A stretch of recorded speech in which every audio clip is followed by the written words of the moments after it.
macroscopic clearance, the surgeons decided to go for this thing. Our surgeons get very annoyed if we call it ultra-radical surgery. They just say it's appropriate surgery. Okay?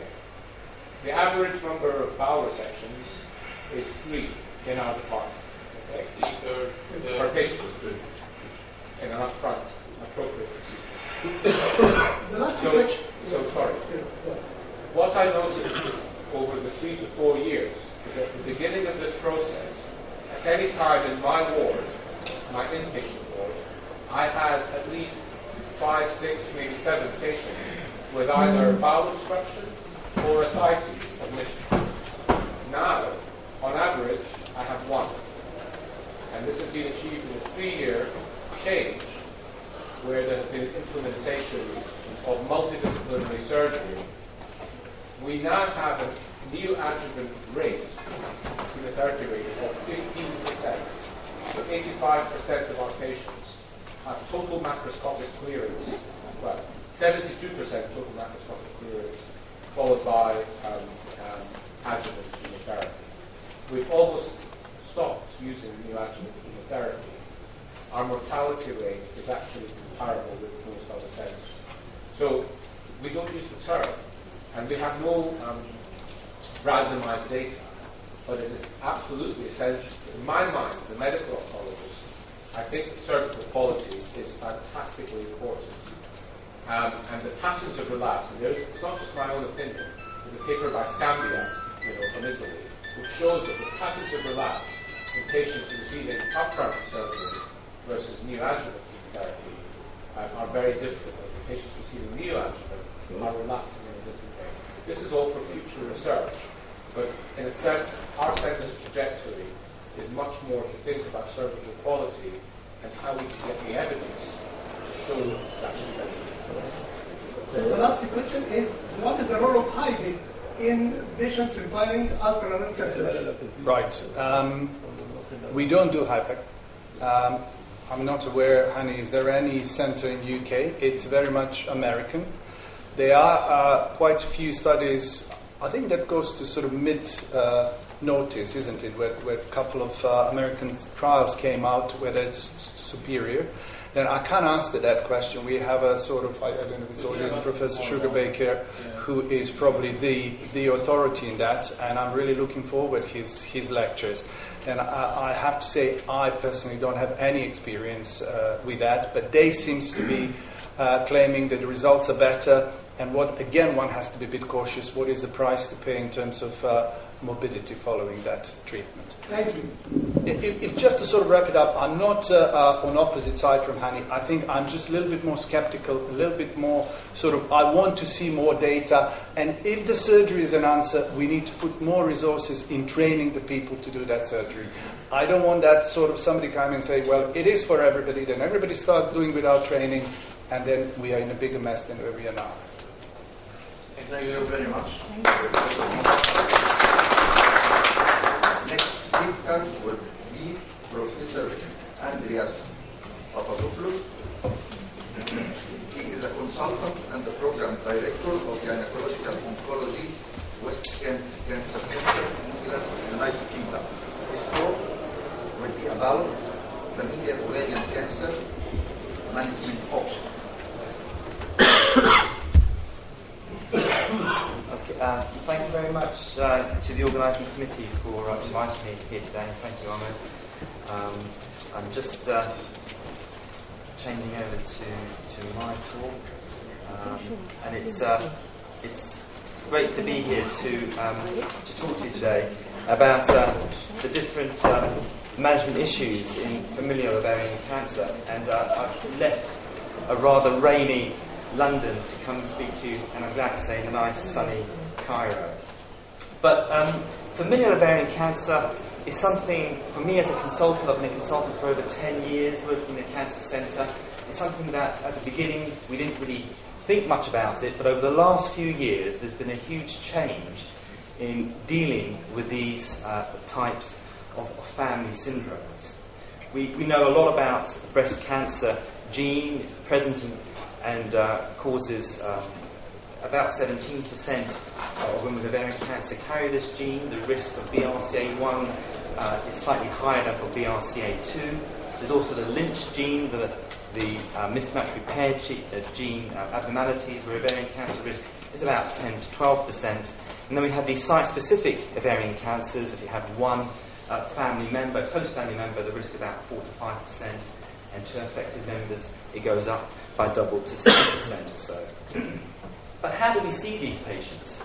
And for me as a clinician, we see them at the time that the patient has been diagnosed, because this is when we have to start thinking about testing for BRCA gene. It's a very complex time. The patient has just undergone surgery, perhaps even ultra-radical surgery, and they're recovering from that. They're recovering from the very recent diagnosis. They're thinking about chemotherapy, and then suddenly we have to hit them with the concept of testing for family genes. The Society of Gyne-oncology Oncology in America have deemed that all patients with epithelial ovarian, primary parental or fallopian tube cancer should now be offered this. And indeed, NICE has changed their threshold now for any condition from what used to be 10% in the population to be tested for, increased to 20%. And so this group falls into that. And clearly we then have the woman with the family history who comes to us, who's heard about things, and obviously Angelina Jolie has raised the awareness even more. This is a family with breast cancer, but has the BRCA gene. There are issues for the patient, the lady on the left, because it means we can develop certain treatment options, and Hani has elaborated a bit on that, and I'll skip over that in time during my talk. But it's the next generation who comes to us around about 38, 45. They've had their family, their mother's got ovarian cancer or breast cancer. What does this gene mean to me? And I'm thinking more about preventative strategies in the form of surgery. And then it's her daughter who she's worried about. What about preventative strategies for her? And so the BRCA2 gene, as I said, it's important about prognosis for the patient, treatment options, and potentially follow-up, and this issue regarding the family. So we know that if someone has the BRCA mutation, they're more likely to have a higher stage, they're more likely to have higher grade, and a serious subtype. With the BRCA1 gene and 2 genes, they're diagnosed at a slightly earlier age, 52 versus 60, and this has implications in the frequency in age as to whether we should think about risk-reducing surgery, and I'll come on to that a little bit later on. The risk of metastasis in BRCA genes versus the non-carrier stage for stage is higher, and the prognosis, 5-year survival rate, is better for the BRCA genes carriers than for the non-carriers, again, stage for stage. We've heard briefly about BRCA gene from Hani, increased sensitivity to platinum, increased sensitivity to anthracyclines. There may be associated resistance with Taxol. One study that looked at weekly Taxol showed a slightly reduced response rate, but Hani can elaborate on that perhaps. And increased side effects in the BRCA gene carriers, more likely to have myelosuppression and an increased rate of carboplatin hypersensitivity. So there are difficulties with testing for BRCA gene. The test itself takes time. It used to take a few months. It's now down to several weeks. There is issues about communication, as I hinted about before. You need to spend that time with the patient, with their family, to discuss the implications. Where do you stop testing is a little bit more a discussion point as well. And we do have a duty to warn the patient and the family about the gene. There are some cases that are rearing their heads, litigation in the States, where things haven't been fully discussed and certain steps taken. So this is rather busy, but it kind of illustrates the stepwise progress in identifying a patient, a key family member, and going on to test and what we should think about doing further down the line. This is a typical family history you may take, 3 generations associated with breast and ovarian cancer, and one relative comes to see you this would be someone who you think about testing for. There's a long list, and I apologise for the busyness of it, a long list. These are the criteria for entry into the UK Fox study, familial ovarian cancer study. So once you've identified your asymptomatic carriers of the gene, where do we go from there? Well, can we offer them screening? Can we offer them prophylactic surgery? Are there non-surgical options? And we do need to make them aware of symptoms. So screening, how useful is it? Well, the prostate, lung, colorectal ovarian cancer randomized controlled trial demonstrated there wasn't a reduction in mortality using CA125 and ultrasound scans. It did cause issues with the false positives and the surgical effects on those patients. And they stated that screening may be limited because of the multimodal effect of these cancers. It's not a clonal, but we're getting a global change in cells in the abdominal cavity. The UK Fox study, the phase 1 was changed because annual ultrasound scan of CA125 was not thought to be good enough. They changed it to phase 2 now, once every 4 months, and we're still waiting for the final results, although the suggestion is that if we do pick up stage 3 slightly earlier, we may have a better impact on radicality. The UKC tox study, recently published at the end of last year in Lancet, 200,000 women randomised into 3 groups, observation, annual ultrasound scan, the multimodal screening with CA125 and the ROCA algorithm, didn't show any significant difference between the groups. However, when they excluded the prevalent cases, the cases thought to perhaps have had early cancer at the time of entering into the study, they demonstrated a 28% reduction in the multimodal group. What does that equate to? Well, it equates to 1 death every 641 screened annually for 14 years. It's not a fantastic pickup.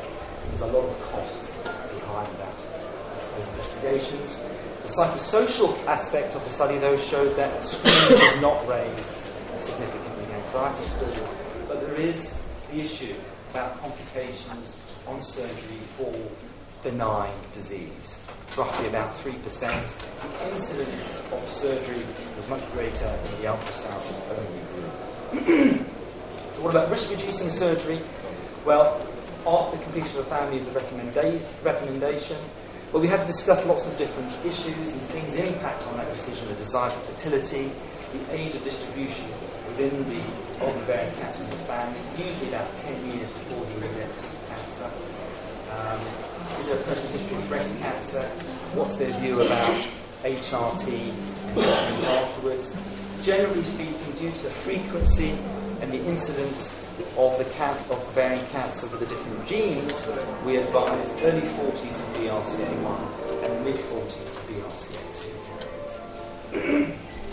Benefits, well, reduction in breast cancer, reduction in ovarian cancer, but there's also 4% of women where we will detect cancer that wasn't there or what not known about, and we remove the problem about benign ovarian disease later on in life. Risks, they will have an earlier menopause and the implications of that, infertility.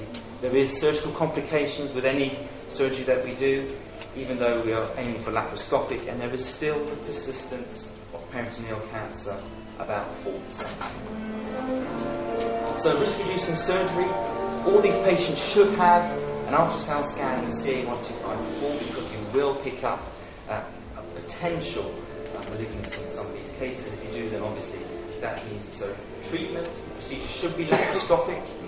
We need to take peritoneal washings. All ovarian tissue and adhesions to the ovary should be removed, and we should be clamping the pedicle to the ovary about 2 centimetres along. All the fallopian tubes should be removed towards its insertion into the uterus, but the intracorneal part you do not need to remove. What about concurrent hysterectomy? Well, if they're carrying the Lynch syndrome where their risk of endometrial cancer is 50%, we should be thinking about it. We should also think about it in patients on tamoxifen. How long are they going to be on tamoxifen for? 5 years, 10 years. Wishing to take, they want to definitely take unopposed estrogen. We know that the risk of breast cancer is less than that Generally speaking, from our experience, because we are a cancer centre within Kent, we cover a population of 2 million. We get all the referrals coming into us. About 50-50 is the distribution between women deciding whether to have a hysterectomy or not. And you have to consider there are other benign conditions, wishing them to make that decision to have a hysterectomy. It is very important that a gyne-oncology pathologist is aware of a protocol, examines the specimens. It needs to be serial sliced every 2 to 3 millimetres, because you are looking for a cold change. And when you do that, your pick-up rate changes from up to 5% from about 2% with a strict protocol. Stick is a serous tubal intraepithelial neoplasia is a condition we can get with the BRCA carriers. If we find it and they have positive histology, positive cytology, then we should go on and think about full staging, including completing hysterectomy and omentectomy. If they're negative cytology, then disregard that there will not be any further surgeries. What about self-injectomy alone? Well, the Swedish retrospective trial has shown that there is a protection of self-injectomy alone over the general population and reduces their risk by half. And they postulate that all women having hysterectomy for a benign reason, you should also remove the fallopian tubes. LeBlanc is actually looking at a prospective trial of just self-injectomy alone, and that results won't be until 2019. What about HRT? Is it necessary? Well, there is good results that show that HRT and its use before 45 reduces mortality, and Brca studies from the Lancet have shown that. What should we use HRT with these patients, however? Well, it does depend a little bit on whether they have a personal history of breast cancer. If they're under the age of 50 and they don't, we tend to recommend HRT. If they're over the age of 50 or more, then we tend to avoid it, but it is an individual decision, and sometimes we might just try it for a couple of years. If they have breast cancer, most would avoid, but it does depend a little bit also on the severity of the symptoms and what other treatment they're having to reduce their breast cancer risk, but generally speaking, we avoid HRT. What about non-surgical options? Well, the one that has shown the most effect has been the oral contraceptive pill in the carriers. Others have shown, but their significance values is a lot less. Pregnancy, breastfeeding, tubal ligation. Symptoms awareness. Well, these patients also need to be educated if they're not going down the pathway of self-injectomy about the symptoms. A NICE released guidelines in 2011, particularly about bloating, abdominal pain, feeling full quickly, etc. In terms of the Lynch syndrome, again, we can consider all these different things, but essentially when we come to performing the surgery, then we will go on to include the hysterectomy. So the issues to consider regarding prophylactic surgery in summary are the fertility issues, the surgical risks, quoting a risk of bowel damage or bladder damage of 1 in 1,000, 3 to 4% chance of finding an early cancer. We do not remove the risk of primary peritoneal cancer. And if we do come across these genes, then we need to think also about referring on for familial breast clinics, or if it's the Lynch syndrome, for colorectal screening. The key issue really is the age at which the surgery is taken, the use of HRT, and what do we do for those women who decide not to go down the risk-reducing surgery pathway. There's no evidence to suggest what to do. We tend to do biannual ultrasound scan and CA125 measurements for good or for worse. And that's it. Thank you very much.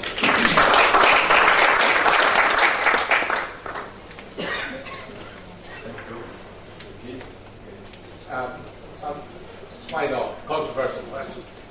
UK Tox, it's the most expensive trial we've ever done. What's your view of where we're at? How long have you got? The short answer is that I don't think it's going to work. I think there's still other things that are being investigated, whether we add in AG4 as another mechanism. But I think the multimodal way this disease presents, the multi-site disease, I have seen it. We have an ultrasound scan with a small benign cyst, and the radiologist says, there's no problem with this, we're going to discharge you for follow-up. 3 months later, this lady came back. The cyst was still there, no change, with widespread stage 3 disease. So I don't think it's the way forward. I think gene screening, I think is going to be very important. But no, I don't think it's got to be. Thank you.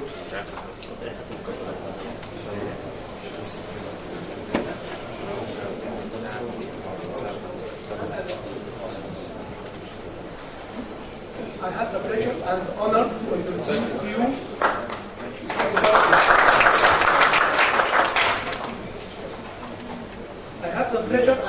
to introduce to you my best friend,